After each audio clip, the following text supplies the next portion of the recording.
سورہ میں اللہ تعالیٰ نے فرمایا کہ شرع لکم من الدین ما وصی بہ نوح، ہم نے تمہارے لیے وہی شریعت اور دین نازل کیا ہے جو نوح کو دیا تھا، جس کی وصیت ہم نے ابراہیم کو کی تھی، موسیٰ کو کی تھی، عیسیٰ کو کی تھی۔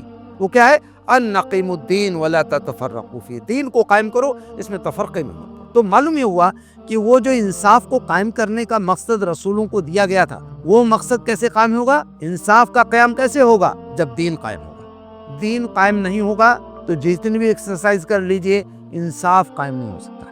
اب یہ جو قیام دین ہے، محمد صلی اللہ علیہ وسلم کو جب بتایا گیا تو بتایا گیا، بہت واضح بتایا گیا، قم فانذر وربک فکبر، تمام انسانوں کو اللہ کے دین کی دعوت دے دو اور اللہ کی بڑائی کو دنیا میں قائم کرو۔ اللہ کی بڑائی نہیں قائم ہوگی، انصاف نہیں قائم ہو سکتا۔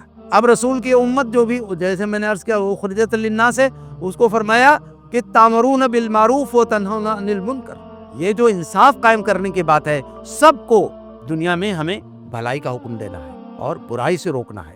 اگر بھلائی کا حکم دینے لگے اور برائی سے روکنے لگے تو تامرون کے اندر خود ہی مفہوم شامل ہے کہ تمہارے اندر بھلائی کا حکم دینے کی طاقت ہونی چاہیے، برائی سے روکنے کی طاقت ہونی چاہیے۔ اس سے ہمیں یہ بات کلیئر ہو گئی ہوگی کہ ہم جن رسولوں کے نام لیوا ہیں، جو جن نبیوں اور رسولوں کے ماننے والے ہیں، ان کو اللہ تعالیٰ نے انصاف قائم کرنے کے لیے بھیجا تھا۔